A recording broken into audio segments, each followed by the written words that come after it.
Yes news में आप सभी दर्शकों का स्वागत है। मैं आपके साथ इलियास बड़ेघर। आइए देखते हैं आज की खबर क्या कहती है। ಎಲ್ಲ ಪತ್ರಿಕಾ ಬಂಧುಗಳಿಗೆ ಸಂಕ್ರಮಣದ ಶುಭಾಶಯಗಳನ್ನು ಹೇಳುವುದರ ಜೊತೆಗೆ ಇವತ್ತಿನ ಈ ಒಂದು ಪತ್ರಿಕಾಗೋಷ್ಠಿಯನ್ನ ನಾವು ಮತ್ತು ನಮ್ಮ ಎಸ್.ಟಿ. ಮೋರ್ಚಾ ಅಧ್ಯಕ್ಷರಾಗಿರ್ತಕ್ಕಂಥ ರವಿ ವಗ್ಗೇರ್ ಅವರು ನಮ್ಮ ಅಧ್ಯಕ್ಷರು ಕೂಡ ಇಲ್ಲಿ ಇದ್ದಾರೆ. ಇದು ಅತ್ಯಂತ ಬಹಳ ಯೋಚನೆ ಮಾಡಿ ದೇಶದಲ್ಲಿ ಈ ಒಂದು ಯೋಜನೆ, ಹಿಂದಿನ ಯೋಜನೆ ಏನಿತ್ತು ರೋಜ್ಗಾರ್ ಯೋಜನೆ, ಅದಕ್ಕೆ ಏನೇನು ಇರಲಿಲ್ಲ, ಹಗ್ಗನೂ ಇಲ್ಲ, ಕಣ್ಣಿನೂ ಇಲ್ಲ. ಅದು ಯಾಕಡೆ ಬೇಕಾದ ಕಡೆ ಹೋಗೋದಾಗ್ತಿತ್ತು.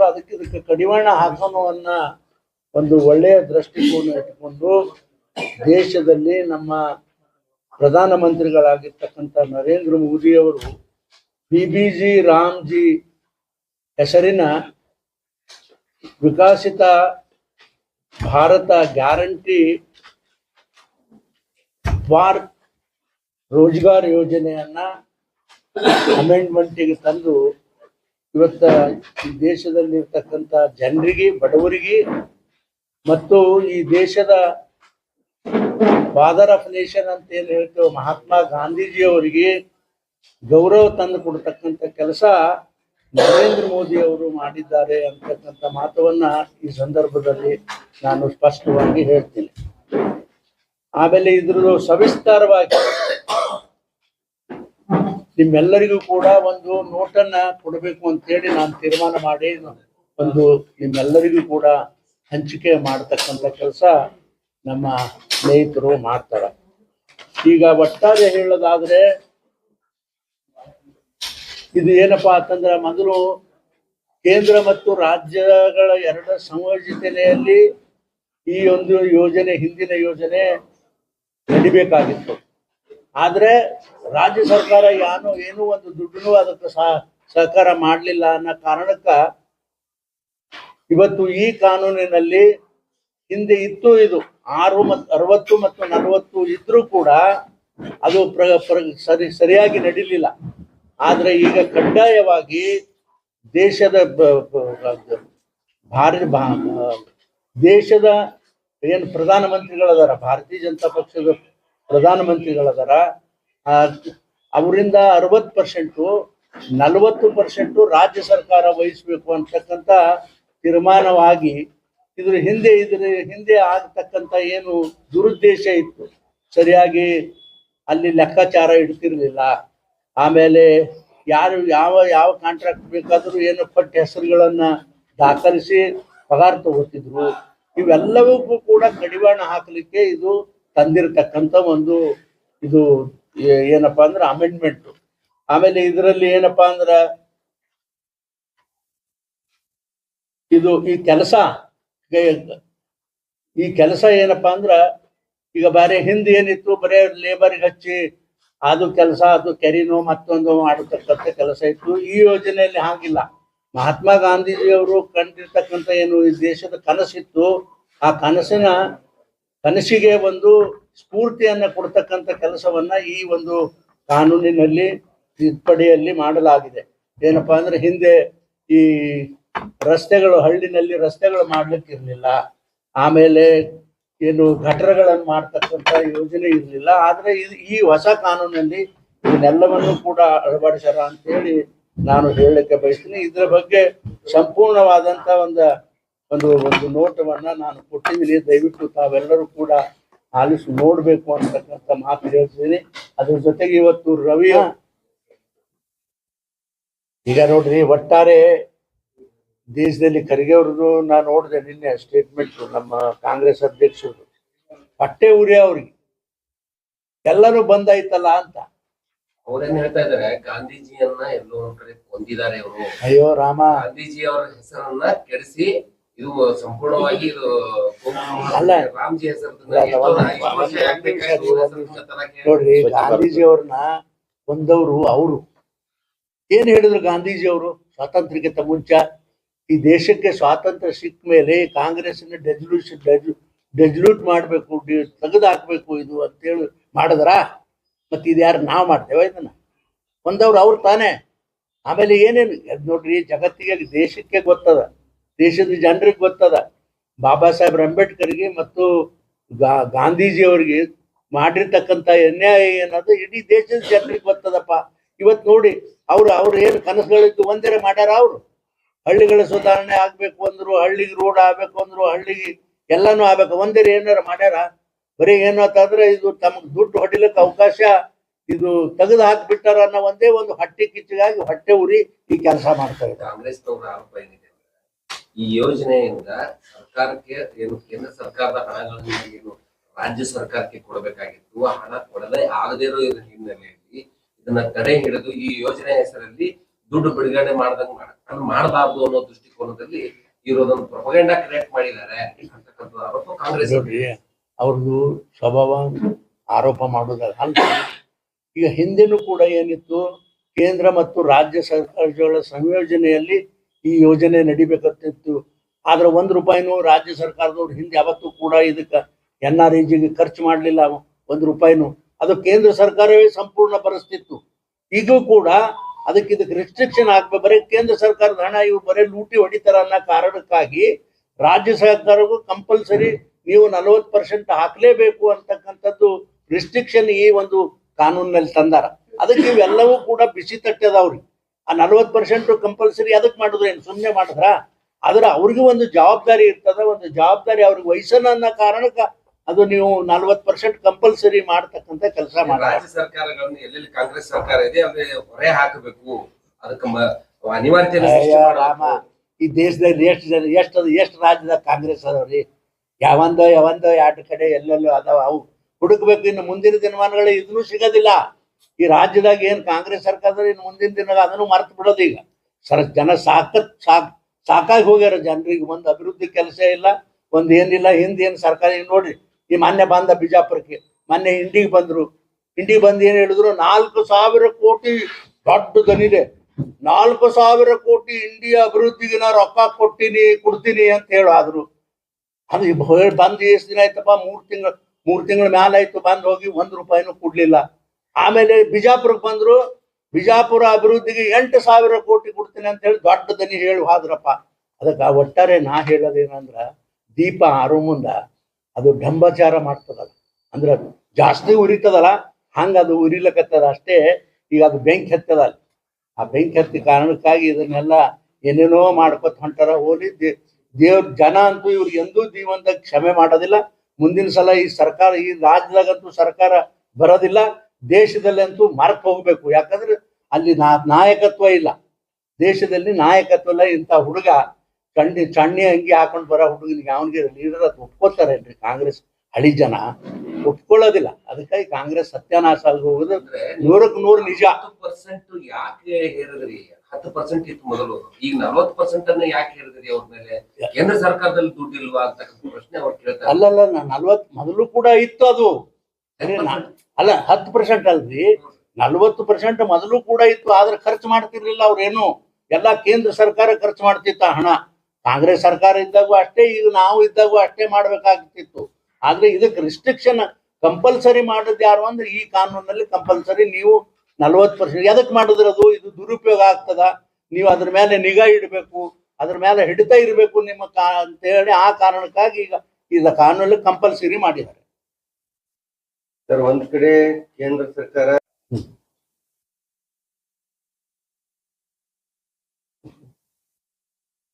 ಅಲ್ಲ, ಯಾವಾಗ ನಿನ್ನೆನಾ ಮೊನ್ನೆ ಸ್ಟೇಡಿಯಂಗೆ ಜಿ ಪರಮೇಶ್ವರ್ ಇರಬೇಕು ಅಂತ.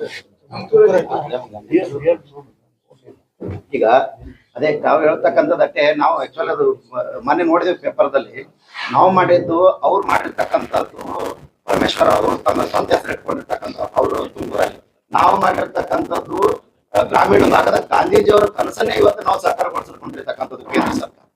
ಈಗ ಎಷ್ಟೋ ಗಾಂಧೀಜಿಯವರು ಇಲ್ಲಿ ನಮ್ಮ ರಾಜ್ಯದಲ್ಲಿ 27 ಯೋಜನೆಗಳಿಗೆ ಈ ಗಾಂಧೀಜಿಯವರು, ಇಂದಿರಾ ಗಾಂಧಿ, ಇವರು 27 ಹೆಸರುಗಳು ಯಾವ ಹಂಗ ಹೆಸರು ಚೇಂಜ್ ಮಾಡುವಂತ ಉದ್ದೇಶ ಏನಾದ್ರು ನಮ್ದಲ್ಲಿ ಒಟ್ಟು ಹೆಸರು ಚೇಂಜ್ ಮಾಡ್ಬೋದಾಗಿತ್ತು. ಆದ್ರೆ ಇದು ಗಾಂಧೀಜಿಯವರು ಕಂಡಿರ್ತಕ್ಕಂಥ ಗ್ರಾಮ ಸ್ವರಾಜ್ಯ ಅಂದ್ರೆ ಗ್ರಾಮಗಳು ಉದ್ಧಾರ ಆಗ್ಬೇಕು, ಗ್ರಾಮಗಳು ಅಭಿವೃದ್ಧಿ ಆದ್ರೆ ದೇಶ ಉದ್ಧಾರ ಆಗ್ತದೆ ಉದ್ದೇಶ, ಅವರ ಉದ್ದೇಶ ಇಟ್ಕೊಂಡೇ ಈ ಯೋಜನೆಯನ್ನ ಚೇಂಜ್ ಮಾಡಿದ್ದು. ಅವ್ರು ಯಾವ ಗಾಂಧೀಜಿಯವ್ರ ಹೆಸರು ಚೇಂಜ್ ಮಾಡೋಕೆ ಅವ್ರು ಕಾಂಗ್ರೆಸ್ ಅವ್ರು ಮಾಡಿದಾರೆ ನೋಡ್ರಿ, ತಮ್ಮ ಗಾಂಧೀಜಿಯವ್ರ ಹೆಸರು ತಗ ತಮ್ಮ ಸ್ವಂತ ಹೆಸರು ಇಟ್ಕೊಂಡಿದ್ದಾರೆ ತುಮಕೂರು ಸ್ಟೇಡಿಯಂ. ನೋಡಿದ್ವಿ ನಾವು ಪೇಪರ್ದಲ್ಲಿ. ಹೀಗಾಗಿ ನಾವು ಅವ್ರ ಉದ್ದೇಶಗಳನ್ನು ಅವ್ರು ಸಾಕಾರಗೊಳಿಸೋಕೆ ನಾವು ಯೋಜನೆ ಮಾಡಿದ್ವಿ. ಈಗ ನರೇಗಾ ಯೋಜನೆ ಲೂಟಿ ಆಗ್ತದೆ ಅಂತ ಹೇಳ್ತಿದ್ದಾರೆ, ಅದಕ್ಕೆ ಡಿಜಿಟಲ್ ಕಾರಣ ಮಾಡಿದ್ವಿ. ಮತ್ತೆ ಈ ಇಷ್ಟೊತ್ತನ ಏನ್ ಹೇಳಿದ್ರು ಅದು ಹೇಳಪ್ಪ.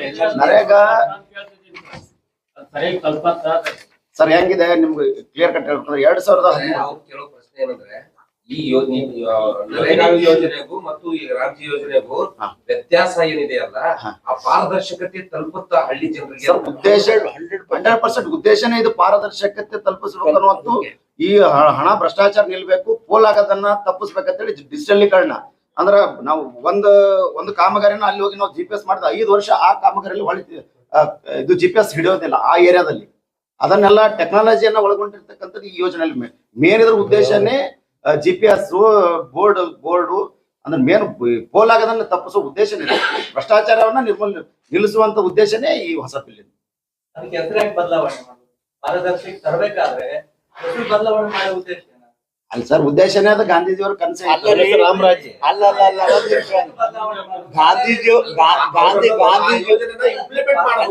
ಗಾಂಧೀಜಿಯವರು ಅಲ್ಲೆಲ್ಲ ಬದಲು ಯಾಕೆ ಮಾಡಿದ್ರು ಅಂದ್ರೆ, ಗಾಂಧೀಜಿಯವರು ತಮ್ಮ ಜೀವ ಇರುವವರೆಗೂ ಕೂಡ ಮನೆ ಗಳಿಗೆಯಲ್ಲಿ ಕೂಡ ಹೇ ರಾಮ್ ಅಂತ ಹೇಳಿ ಹೇಳಿದ್ರೆ ಇಲ್ಲ ಅವರು. ಅಲ್ಲರಿ ರಾಮ್ಜಿ ಅಂದವ್ರು ಯಾರು? ಅಲ್ರಿ ಕೊಂದವ್ರು ಹೇಳಿಲ್ರಿ, ನಾ ಅಂದವ್ರು ಯಾರು ಒಂದೇ. ಹೇ ರಾಮ ತಂದವ್ರು ಯಾರು? ಗಾಂಧೀಜಿ ಅಂದ್ರು ಗಾಂಧಿ ತಾತ ಅನ್ನೋ. ಸರ್ ಯೋಜನೆಯ ರೂಪರೇಷೆ ಬದಲಾದಾಗ ಅಲ್ಲ ಸರ್, ನರೇಗಾ ಇಟ್ ಕೇಸಿಂದ ಯೋಜನೆ ರೂಪರೇಷೆ ಬದಲಾದಾಗ ಹೆಸರು ಬದಲಾವಣೆ ಆದಾಗ ಅದಕ್ಕೊಂದು ಶಕ್ತಿ. ವಿಕಸಿತ ಭಾರತದ ಉದ್ದೇಶ ಇಟ್ಕೊಂಡು, ಭಾರತ ವಿಕಸಿತ ಆಗ್ಬೇಕನ್ನೋ ಉದ್ದೇಶ ಇಟ್ಕೊಂಡು ಮಾಡಿರ್ತಕ್ಕಂಥ ವಿಕಸಿತ ಭಾರತದ ಉದ್ದೇಶ 2047ಕ್ಕೆ ನಮ್ಮ ದೇಶಕ್ಕೆ ಸ್ವಾತಂತ್ರ್ಯ ಸಿಕ್ಕ 3 ವರ್ಷ ಆಗ್ತದೆ ಸಂಪೂರ್ಣ. ಈಗ ನಮ್ಮ ಸಾಹೇಬರು ಜಿಲ್ಲೆಗೆ 7 ನ್ಯಾಷನಲ್ ಹೈವೇ ತಂದಿದ್ದಾರೆ.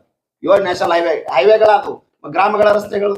ಈಗ ಗ್ರಾಮಗಳ ಸಹಿತ ಈಗ ಹೈವೇಗಳಾದ, ಇನ್ನು ಗ್ರಾಮಗಳ ಸಹಿತ ಕೇಂದ್ರ ಸರ್ಕಾರ, ಯಾಕಂದ್ರೆ ರಾಜ್ಯ ಸರ್ಕಾರ ಅಂದ್ರೆ ಏನು ಮಾಡೋದಿಲ್ಲ, ಇದೆಲ್ಲ ತಿಳಿದಂತ ಮಾತು. ಹೀಗಾಗಿ ಯೋಜನೆ ಸಂಪೂರ್ಣವಾಗಿ ನರೇಗಾ ಯೋಜನೆಯನ್ನ ಹೆಸರು ಬದಲಾವಣೆ ಮಾಡೋಗೋಸ್ಕರ ಇದನ್ನ ಬದಲಾಯಿಸಿರ್ತಕ್ಕಂಥದ್ದು ಅಂತ ಕಾಂಗ್ರೆಸ್ ಅವ್ರ ಆರೋಪ.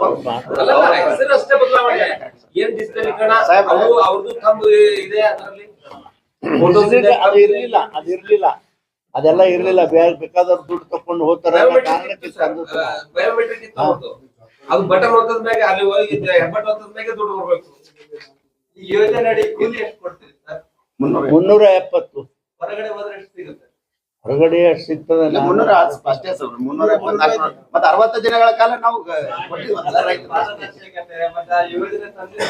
ಅಲ್ಲ ಸರ್, ಹಳ್ಳಿಗಳಲ್ಲಿ ಅದೇ ಸರ್ ಅವ್ರು ಕೊಡ್ತಾ ಇರ್ತಕ್ಕಂಥ ಯೋಜನೆ 2014 191 ರೂಪಾಯಿ ಕೂಲಿ ಸರ್. ಅವರು ನಮ್ಮ ಸರ್ಕಾರ ಬರೋಕ್ಕಿಂತ ಮುಂಚೆ 191 ರೂಪಾಯಿ ಈ ನರೇಗಾ ಕೂಲಿ. ನಿಮ್ಮ ಸರ್ಕಾರ ಬಂದ ಮೇಲೆ 370 ಆಗಿದೆ ಸರ್. 370 ಆಗಿದೆ. ಹಾ ಸರಿ ಡಬಲ್ ಆಯ್ತು ಸರ್. Totally sir. ಈಗ ಇದು ಸಂಸದರಿಗೆ ನಾವು ಕೇಳೋದಂದ್ರೆ, ನಿನ್ನೆ ರಾಹುಲ್ ಗಾಂಧಿ ಅವರು ಮೈಸೂರು ಅಲ್ಲಿ ಸಪರೇಟ್ ಆಗಿ ಕರ್ಕೊಂಡು ಹೋಗಿ ಸಿದ್ದರಾಮಯ್ಯ ಅವರಿಗೆ, ರಾಹುಲ್ ಗಾಂಧಿ ಇವರಿಗೆ, DK ಅವ್ರಿಗೆ ಕರ್ಕೊಂಡು ಹೋಗಿ ಸಪರೇಟ್ ಆಗಿ ಮಾತಾಡ್ತಾರೆ. ಏನ್ CM ಬದಲಾವಣೆ ಪ್ಲಾನ್ ಹಾಕೊಂಡಿದಾರ? ಅವ್ರ ಪಾರ್ಟಿದು ನಮ್ಮ ಪಾರ್ಟಿ ನೋಡ್ರಿ, ಅದನ್ನ ನಾವು ಹೇಳಕ್ಕಾಗಲ್ಲ, ನಾವು ಹೇಳುದು ಇಲ್ಲ. ಅಲ್ಲಲ್ಲ, ಯಾಕೆ ಅದಂದ್ರೆ ಈಗ ರಾಜ್ಯದ ಪರಿಸ್ಥಿತಿ ಏನಾಗಿದೆ, ಬರೀ CM ಬದಲಾವಣೆಯನ್ನು ಕುತೂಹಲ ಆಗಿದೆ.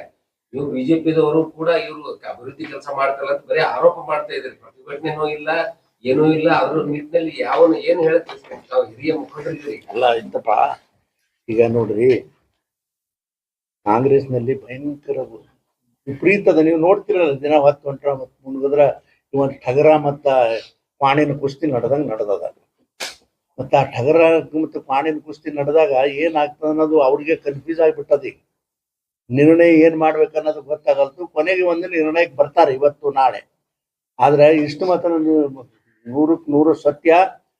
ಬಹುಶಃ ಇದು ಅವನೇ ಉಳಿತಾರೋ ಇಲ್ಲ ಅನ್ನೋದು ನಮ್ಗೆ ಸಂಶಯ ಅದಪ್ಪ ಅಷ್ಟೇ. ಆದ್ರೆ ನೀವು ಏನ್ ಕೇಳೋದು ವಿಸ್ತಾರವಾಗಿ ಇಲ್ಲಿ ನಿಮ್ಮ ಜಿಲ್ಲಾ ಮಂತ್ರಿಗಳದಾರ, ಬೇರೆ ಮಂತ್ರಿಗಳದಾರ, ಅವ್ರು ಕೇಳ್ರಿ, ಅವ್ರು ಹೇಳ್ತಾರೆ ಯಾದಕ್ಕೆ ಮಾಡಿದ್ರು, ಏನ್ ಮಾತಾಡಿದ್ರು, ಅವ್ರು ಏನ್ ಹೇಳಿದ್ರು ಅದು ನಮಗ್ ಕೇಳಿದ್ರೆ ನಾವೇನ್ ಹೇಳುದು. ಆಮೇಲೆ ನೀವು ಕೂಡ ಪ್ರತಿಭಟನೆಯಲ್ಲಿ ಭಾಗಿಯಾಗಿದ್ರೆ 107 ದಿನ ಇಲ್ಲಿ ಹೋರಾಟಗಾರರು ಪ್ರತಿಭಟನೆ ಮಾಡಿದ್ರು. ಸರ್ಕಾರಿ ಮೆಡಿಕಲ್ ಕಾಲೇಜನ್ನ ಆಯಾ ಮಾನ್ಯ ಸಿದ್ದರಾಮಯ್ಯ ಅವರು ಅಪ್ರೂವಲ್ ಕೊಟ್ಟರು. ಅದಕ್ಕೆ ಈಗ ನೋಡ್ರಿ, ಮತ್ತೆ ಹೋರಾಟಗಾರರ ಒಂದ್ ಮೇಲೆ ನಿಮಿಷ, ಹೋರಾಟಕ್ಕ ಜಗಕ್ಕ ನಾವು ಎಲ್ಲರೂ ಹೋಗಿದ್ದೆವು, ಅವ್ರಿಗೆ ಸಂತಾನನು ಹೇಳಿದೆವು.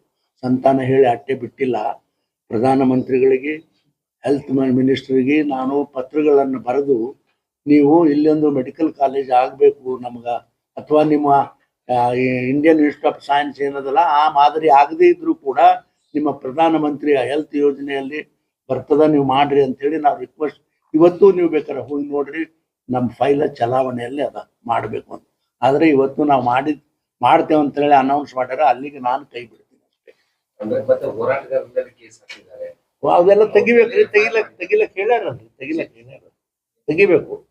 ಅವ್ರ ಮೇಲೆ ತೆಗಿ- ಹೌದು, ಮತ್ತೆ ಪಾಪ ಅವು ಹೋರಾಟ ಅಂದ್ರೆ ಏನ್ ಯಾರು ಮಾಡೇಬಾರ್ದ? ಅದು ನೋಡ್ರಿ ಅಂತ ಅನ್ಯಾಯ ನೋಡ್ರಿ, ಅಲ್ಲಿ ಹೋರಾಟ ಕೂತದ ಕಿತ್ತು ಒಗಿಸದ್ರ. ಇದೇನ್ ನಿಮ್ಮ ಗುಂಡಾಗಿರಿ ನಡೀತತ್ ಮಾಡ್ತೀರಾ? ಬರ್ರಿ ಮಗಳ, ನೀವು ಮುಂದೆ ನೋಡ್ತಾರ. ಅವಾಗ ನೀವು ಬಂದಾಗಿರ ನೀವು ಕುಂದ್ರಿ ಸರ್ಕಾರದ ವಿರುದ್ಧ. ಅವಾಗ ನಾವು ಅವ್ರು ಯಾರೇ ಬ್ಯಾರದವ್ರು ಬಂದಾರ ಏನ್ ಮಾಡ್ತಾರ ನೋಡಕತ್ತೀವಿ. ನೀವು ಅವು ಹೊಲಸು ಕೆಲಸ ಆಗಲ್ಲ. ಸರ್, ಈಗ ಸಿದ್ದರಾಮಯ್ಯ ಮುಂದುವರಿಬೇಕಾ DKಶಿ ಗೆ ಅಧಿಕಾರ ಕೊಡ್ಬೇಕು? ಏನ್ ಫರಕ್ ಬೀಳುದ್ರಿ?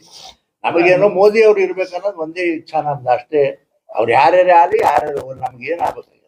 ಸಿದ್ದರಾಮಯ್ಯ ಅವ್ರು ನಿಮ್ಗೆ ಬಹಳ ಆತ್ಮೀಯರು. ಸಿದ್ದರಾಮಣ್ಣ ಬಹಳ ಆತ್ಮೀಯನಾಗಿದ್ದ, ಭಯಂಕರ ಚಲೋ ಇದ್ದ. ಅವನು ನಾ ಮಂತ್ರಿ ಇದ್ದಾಗ ಅವನು ಏನೂ ಇದ್ದಿದ್ದಿಲ್ಲ, ಆದ್ರೆ ಬಹಳ ಒಳ್ಳೆ ಇದ್ದ ನಮ್ಮ ಜೊತೆ ಇದ್ದಾಗ. ಎಲ್ಲಿ ಕಾಂಗ್ರೆಸ್ನವರು ಸೇರೇನಲ್ಲ ಅಂತ ಕೆಟ್ಟ. जैसा कि आप सब जानते हैं कि आप सभी का प्यार हमारे साथ कायम है। इसी तरह से हमारे इस चैनल को प्यार करते रहिए और हमारी सारी खबरों को लाइक, शेयर और सब्सक्राइब करना ना भूलिए। हमारा यही मकसद है कि आपको हर खबर जो है, जैसा है वैसा ही आपको हम दिखाते रहेंगे, ना किसी का पक्ष लेंगे, ना किसी के विरोध में जाएंगे। हमारे कदम सच के साथ।